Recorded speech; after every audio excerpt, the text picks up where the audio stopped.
देख तेरे संसार की हालत क्या हो गया भगवान, कितना बदल गया रे इंसान, कि इतना बदल गया इंसान।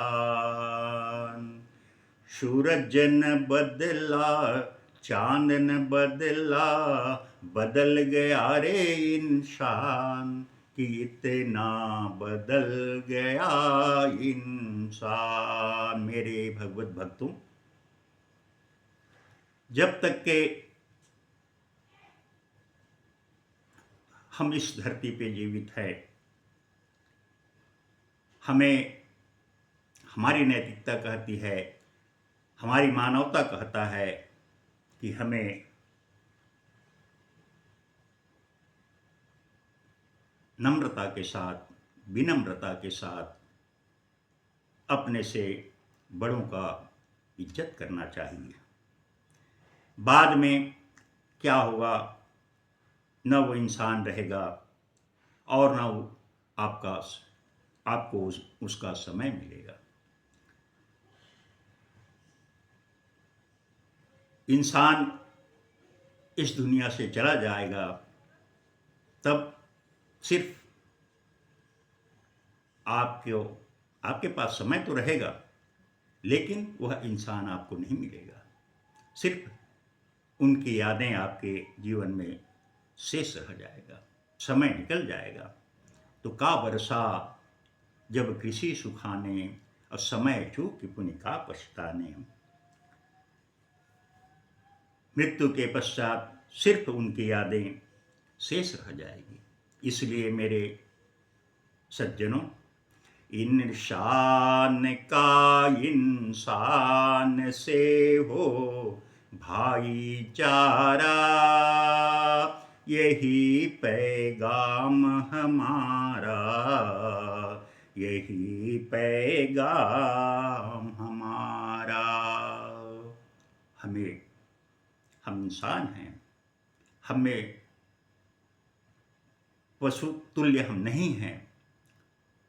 पशु और इंसान में सिर्फ एक ही भेद है कि हम में बुद्धि है, हम में ज्ञान है, हम में जानने परखने की शक्ति है। अन्यथा हम में और पशु में कोई अंतर नहीं है। हमारा जन्म बड़े भाग्य मानुष तन पावा, सुर दुर्लभ श्रुति संत ही गावा।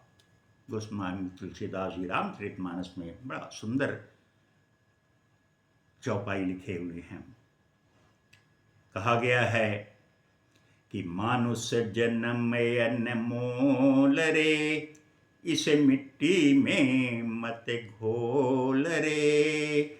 अब जो मिला है कभी न मिलेगा, अभी नहीं कभी नहीं कभी नहीं रे।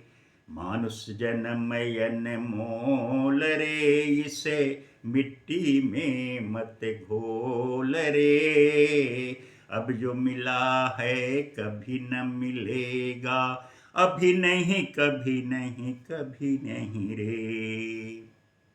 यह जन्म जो हमको मिला है, हमारे अनेक जन्मों की जो पुण्य का प्रभाव है, उस प्रभाव के कारण हमें इस धरती पे मनुष्य का जन्म मिला है। गीता में कहा गया है, क्षीणे पुण्य मृत्यु लोका विसंति। पुण्य के क्षीण होने पर इंसान को पुनः धरती पे भेज दिया जाता है कि जाओ कुछ कर्म करो, जग में रह के कुछ नाम करो। यह जन्म हुआ किस अर्थ हो, समझो जिसमें यह व्यर्थ न हो। मेरे मित्रों, इसलिए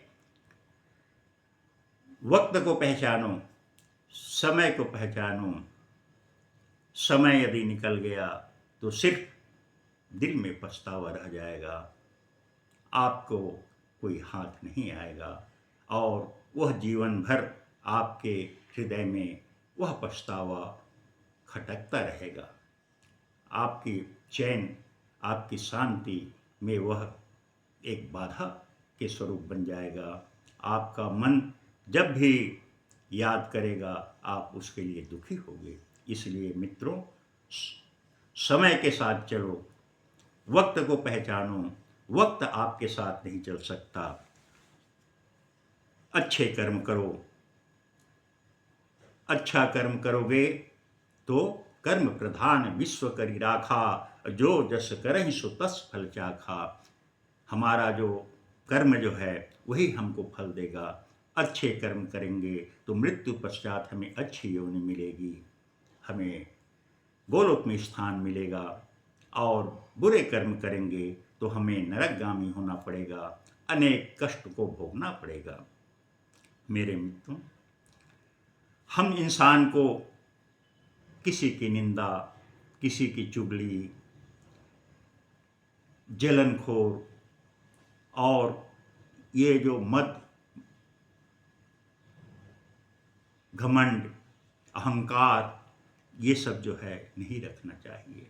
और पराई स्त्री को अच्छे नज़रों से देखना चाहिए, पराई स्त्री को मातृस्वरूप समझना चाहिए। कहा गया है, देखत ना दूसरे की महिला, मयंक मुखी ताके चरित्र को कलंक लगैया कौन। कहे जो विनीत वृद्ध विवेक, रामायण में तुलसी की लेखनी की लेख मिटैया कौन।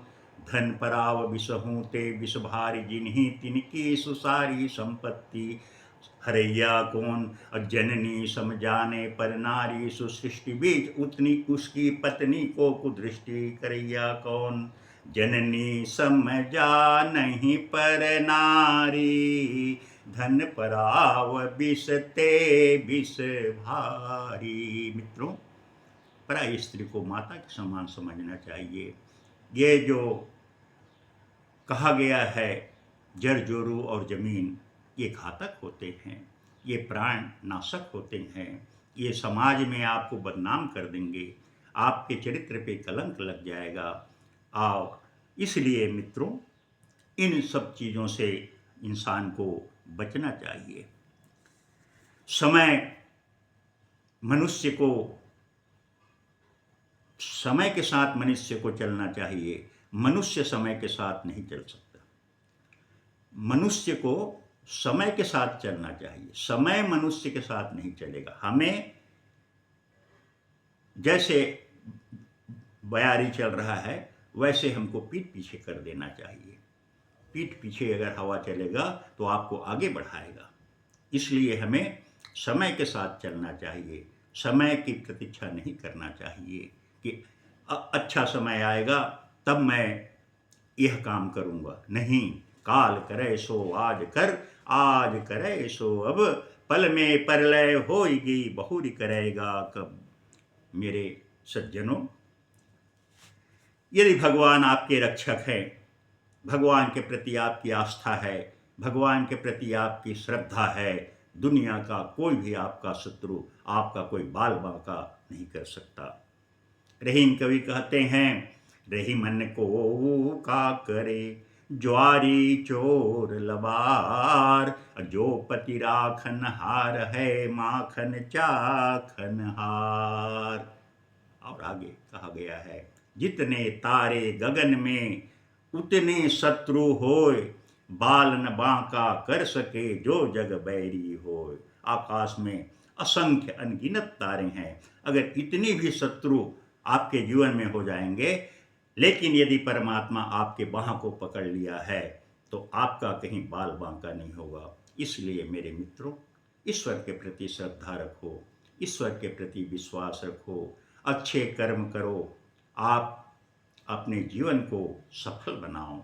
अन्यथा सिर्फ दो लोग को ही नाम इस दुनिया में रह जाता है, या तो अच्छा करने वाले का या बुरा करने वाले का। बाकी बीच के लोगों को यह संसार के लोग भूल जाते हैं। जो अच्छा किया रहेगा उसकी हर जगह अच्छाई होगी, मरने के पश्चात भी उसके लिए दो आंसू बहाएंगे कि बहुत अच्छा आदमी था, बहुत मिलनसार था, सामाजिक व्यक्ति था, अच्छा काम करता था, नैतिकता थी उसमें। ऐसे उसके जगह जगह गुणगान होंगे। और बुरे कर्म करने वालों का आप तो परिणाम देखे ही होंगे, जगह जगह रावण की पुतला जलाई जाती है। क्यों? रावण इतना ज्ञानी था, इतना पंडित था, इतना शक्तिशाली था, इतना वैभवशाली था, फिर भी लोग उसको घृणा की दृष्टि से देखते हैं और आज भी अपने मन की भावना को व्यक्त करने के लिए उसकी पुतला बना करके उसको जलाया जाता है। इसलिए मेरे मित्रों, अच्छे कर्म करो और अपने जीवन को सुफल बनाओ। बोलिए वृंदावन बिहारी लाल की जय।